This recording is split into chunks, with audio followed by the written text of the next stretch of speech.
We have somewhere between 20,000 to 35,000 different genes inside of every one of our nuclei. Amazing. DNA is a passive molecule that's just sitting there storing information. A lot like this blueprint. Is there a lot of information here? It's a ton of information. It's overwhelming. But can that piece of paper actually build the house? No. Piece of paper can't swing a hammer, can't pour concrete. It takes a very skilled worker to read that blueprint and then direct a very skilled worker class, right? A whole bunch of people have to build that house. Okay, so if DNA is like a blueprint, then who are the workers inside of that cell?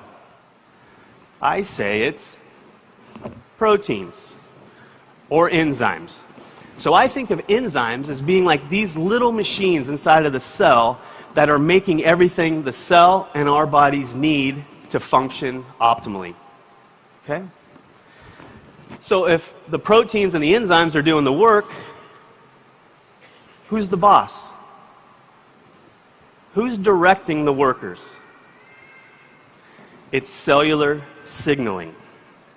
And what I should say more specifically is it's coordinated cellular signaling. And it's nothing more than A telling B, telling C, telling D to make something happen inside of the cell. And then everyone goes to work. Okay? So we're going to spend a little while on this one. I'm kidding. But I put this up here to illustrate just the complexity of cellular signaling. So when I was doing my molecular biology research, I would use exactly this chart to try to figure out how the signal is getting through the cell. So there'd be some input. It could be a chemical, a pharmaceutical, a drug, a nutrient, and then we'd want to make something happen. As a molecular biologist, we want to figure out exactly the way that signal is getting through the cell. But as complex as that is, it's nothing more than A telling B, telling C, telling D, and then what? Something happens. Okay? So what initiates this cellular signaling? What kicks it all off? They're called receptors. And you can think of these as little sensing proteins that are sitting on the outside of the cell or maybe even floating around inside of the cell. They are the sensing molecules that initiate cellular signaling. Receptors work a lot like a lock and a key. Right, if I pull out the key to my house, is it going to open your front door? No. Just like your key isn't going to open my front door. The key is like a signaling molecule. There's a lot of specificity. And then through some complex chemistry, they fit like a lock and key. You unlock the lock, you initiate the receptor, and then you get that whole chain of events that occurs. Okay? And you can even see at the top of this chart, it says receptor. You can also see the signaling molecules binding to that receptor. And then that chain of events is initiated. Okay? Another analogy that I like is that cell signaling is like a chain of dominoes. Okay? And if you've ever seen these massive shows of people knocking over dominoes, they always like to have a big grand finale, right? So there's an input with the signaling molecule, and then something happens. Okay? So I'm going to show another video here, but can you all see the different aspects of cell signaling here? What would the signaling molecule be? Finger. The finger. Where would the receptor be? It's the first domino. Then you get the chain of events, and then something's going to happen. So watch, a tiny little input. Bing. One domino is going to knock over two dominoes. And then all of those dominoes fall, and then bang, something massive happens. Okay? This is the power of cellular signaling. Okay? We can get massive effects from tiny little inputs. And I can give you two examples you're probably familiar with. Think about a bodybuilder. They can inject small amounts of testosterone, and they can put on massive amounts of muscle. We completely remodel their physiology. Think about women, birth control pills. We can take this tiny little pill or a patch and completely remodel a woman's reproductive physiology. Tiny input can have massive consequences. This is the power of cellular signaling. And to put it another way, here's another chain of dominoes. That first domino that he's going to have to knock over with a pair of tweezers just weighs 1 or 2 grams or a fraction of an ounce. That last domino is over 100 pounds or about 50 kilos. Okay? So you can get this signal amplification through cell signaling pathways. It's amazing. This is the power of cellular signaling. This is what's coordinating cellular function. So then, what would the purpose of these cell pathways be? Well, do you remember that second definition of intelligence? To react and respond to their environment. Their internal environment, their external environment, and maybe what's going on somewhere else in our bodies. Okay? So is that not a form of intelligence? This is where that instinct or that intelligence is living. And it literally doesn't matter which cell signaling pathway I put up here, they're all working in the same way. As complex as they are all working in the same way. So now, what about nutrigenomics? For me, the seminal work is here. Have you ever heard that chocolate, and that nasty dark chocolate, is actually really good for your cardiovascular health? Yeah. But why is that? And this was exactly the question that these researchers wanted to answer. Why is chocolate so healthy for us? So these researchers go in, they pull out the different compounds from chocolate, and they start to investigate them. But to their surprise, they found two things. One, these compounds aren't actually that abundant in chocolate. So they're present in low concentrations. Moreover, they found that when they give these compounds to people, they are very poorly absorbed. So if there's not a lot of them to begin with, they're not bioavailable, how can they be having such great effects? This is what they sought to answer. They found that one of these compounds from chocolate can't make it into the cell. So it's not even getting in to where it can do any good. But what they found through a series of experiments is that it's actually binding a receptor and doing what? Activating cellular signaling pathways. Okay? Then they go on and do the molecular biology. They figure out how that signal's going through the cell. And they're even able to identify the proteins that needed to be turned on so that we can experience those cardiovascular health benefits when we indulge in some dark chocolate. Okay? This is the whole concept of nutrigenomics. Using nutrients to activate cell signaling pathways to turn on health-promoting genes. Simple, right? So now you can trade me spots and finish the lecture then. How's that? So how does LifeVantage then apply these principles to its product line?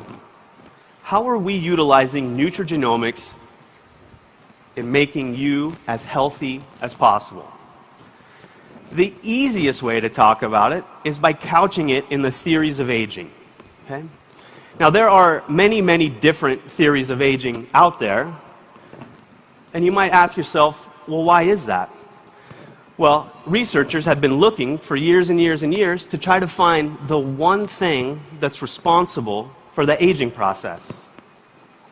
But they weren't able to find it. So then they add a new theory and a new theory. They still haven't found the one thing that's responsible for why we get old. So what's probably going on is there's an additive effect with all of these different theories. A little bit of the deleterious effects from one, from another, and you get these additive effects. So our approach has been to tackle the most well-known, the most researched, and then how can we combat them, okay? So the three we're going to talk about today are the oxidative stress theory of aging, the mitochondrial theory of aging, and the newest to the protandem family, the sirtuin theory of aging, okay? So here's the pathway for NRF2. You've all heard of NRF2? Yeah. Once or twice. So look, NRF2 gets released, goes into the nucleus, and flips these switches for these protective and survival genes. Okay? So how are we utilizing this knowledge in our product line? And in this case, specifically, Protandem NRF2 Synergiser. It's simple, right? Think about signaling molecule or input. It's nothing more than the ingredient deck. What's the switch? I'll give you a hint. It's in the name of every product. Okay? In this case, it's the NRF2 pathway. And then we get all of those benefits that we experience. Okay? So both Darren and Jesse have talked about some new data that we got back. Okay? So we were asking the experimental question, if Protandem NRF2 Synergiser is working as advertised, can we measure it? So NRF2 is going to go into the nucleus, and can you see it's going to turn on genes? We looked at two of those genes, and the names don't really matter, but it's NQO1 and heme oxygenase, right? Two of these pro-survival genes that are regulated by NRF2. So if Protandem NRF2 Synergiser is working as advertised, we should see those genes turned on, right? Well, look what we found. In just 24 hours, we saw a 40% increase in NQO1 and a 51% increase in heme oxygenase. The products are working as advertised. How about the second theory of aging, the mitochondrial theory of aging? If you're not familiar with what the mitochondria are, they are the powerhouse of the cell. Okay? They are literally generating all of the energy that we need to function every second of every day. They are so important to our health and well-being that if I were to take somebody, snap my fingers, and shut off their mitochondrial function, they would be dead in a matter of seconds. That's how much energy we're consuming. The most toxic compounds on Earth work by shutting down mitochondrial function. Okay? They are essential for our long-term survival. Okay? So what's the mitochondrial theory of aging? The mitochondrial theory of aging states that as these mitochondria are working, and even the healthiest of mitochondria are producing a little bit of oxidants and free radicals. So those oxidants and free radicals are working back on the mitochondria, causing damage, and you start to get this vicious downward spiral. The mitochondria are also particularly susceptible to other insults and oxidative stress and free radicals. So you can see it just continues to viciously spiral downhill. As we age, the mitochondria don't work as efficiently, and they produce even more free radicals and oxidants. So we were asking the questions, were there things we could do to promote mitochondrial health? The gene that's been shown to regulate mitochondrial health and mitochondrial turnover is called what? NRF1, the name of the product. So again, if we come back to our framework, the signaling molecules or the input are the ingredients. What's the switch? The NRF1 pathway. And then all of those health benefits related to mitochondrial health. So again, if we come back to our scientific framework, and Protandem NRF1 Synergiser is activating the NRF1 protein, we should be able to measure the genes that are regulated by NRF1. So interestingly, NRF1 actually regulates itself. So when it's active, it turns on more of itself. And then another important protein called PGC1 alpha that's been shown to help with mitochondrial turnover. Okay, so removing the bad ones and putting good ones back in their place. Okay? What did we find? We found that Protandim NRF1 Synergiser could increase the NRF1 gene by 65% and increase PGC1 alpha by 71% in just 24 hours. The products are working as advertised. Let's talk about this latest theory of aging to LifeVantage, the sirtuin theory of aging. Hold your hats, here we go. There's a family of proteins called the sirtuins. The sirtuins are so interesting because when they're activated, we get a number of health benefits that result. So up on the screen, I've really simplified this, but one of those is called autophagy. This is known as cellular cleanup. So you can literally think of this as being a little vacuum cleaner moving through the cell that's picking up all the garbage that accumulates over time and as we age. And then we talk about balancing a healthy inflammatory response, and you get this whole host of health benefits that ultimately result in healthy longevity. Okay? The problem is sirtuin activity declines by 60% as we age. So what can we do? We looked at sirtuins and we asked the question, what's the thing that's been shown in the scientific literature to best activate sirtuin activity? It's a phenomenon called caloric restriction. Now, this isn't just a little diet. We're talking about drastically reducing the number of calories that you and I would eat every day. We would only be able to eat about 700 to 800 calories every single day if we want to activate sirtuin proteins. Does anyone want to eat 750 calories the rest of their life? No, it's a miserable existence. Okay? So caloric restriction activates it. More research went on, and they found something very interesting. There was a molecule called NAD that is required for that sirtuin activation. Okay? So under caloric restriction, what's been shown in terms of increasing sirtuin activity? There's a 94% increase in the activity of these sirtuin proteins. Okay?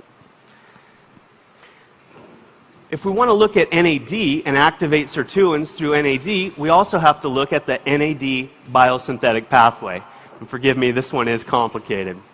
But what I want you to take away is on your left side, your body can make NAD from scratch. Okay? On the right side, your body can make NAD by recycling the NAD that's been consumed in various enzymatic reactions. So two ways to make NAD, from scratch or through recycling. So we asked the question, could we activate the NAD biosynthetic pathway nutrigenomically? Again, it's nothing more than utilizing the signaling molecules or the input, the ingredients in the product, the switch, the NAD pathway, and then all of the health benefits that we experience.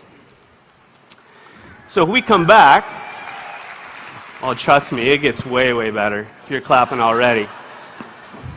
So if we come back and we look at this NAD biosynthetic pathway, there's two enzymes that are the most important to make NAD and recycle NAD. Okay? If we go into the laboratory and we measure the upregulation of these genes through these nutrigenomic interventions, what did we find? We see a 12% increase in the expression of these genes. But remember, it's sirtuin activity that we're trying to target. So what did we see? Remember, caloric restriction increases by 94%. What did we find? 100%. 100% activation. It's amazing. And just for fun, we were curious about the competition.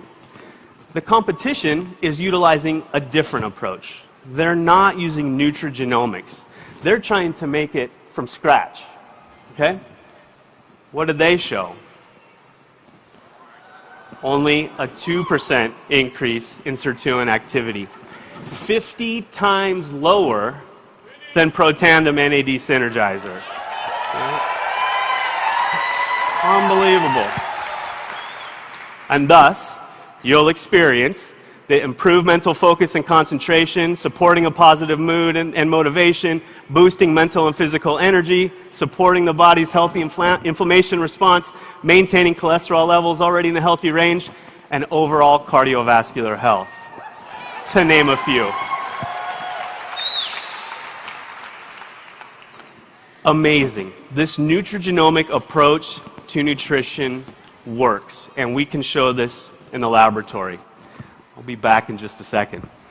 Okay, so we saw that the individual products are working amazingly individually. We had the suspicion that there was going to be a massive synergistic effect between the three products in the Protandim family. Guess what we found? A massive synergistic effect. Okay? So there's a lot going on here. This is the data that I showed you for the individual products upregulating their respective genes. But what did we find with the Tri-Synergiser? For NQO1 in the NRF2 gene family, a 78% increase in that gene, or an additional 83% increase. Okay, wait. So on the left-hand side, I'm looking at the product individually, the product 40%. Individually. That's just NRF2. And then if I use all three products in the Protandim family, Tri-Synergiser, 78% increase. And then look what happens when we get into heme oxygenase. A massive additional increase in heme oxygenase. So much so we had to break that bar. It would be up through the ceiling on the screen. Or an additional 1,500% increase. Do you see the synergy? NRF1, it increased to 90%, or a 38% increase over the single product alone. PGC1 alpha increased to 120%, or a 69% further increase. How about the NAD genes? Look at this. The first one, we saw it increase to 128% for an almost 1,000% increase in the expression of that gene. And then, are you ready for this? Look at this. That other NAD gene went up to 227% for an almost 1,800% increase. That's the excitement. So, can you see the power of utilizing the entire Protandim family of products? I was up very early this morning to attend the LifeVantage doctors meeting, and you won't believe it, I got asked this question. If I only would take one product, which one would it be? What? It's kind of a goofy question now, isn't it? Wouldn't I want to maximize my health benefits? It's a no-brainer. Take the three together to maximize your health benefits. Pretty cool, huh? with the strength of this product line, we can help flip the switch, help those people feel better in every way, so that they can do more of what they deserve, more of what they are intended to do, more of what they're capable of. And together, we're going to change individual lives. And along the way, we're going to change the world with this product line.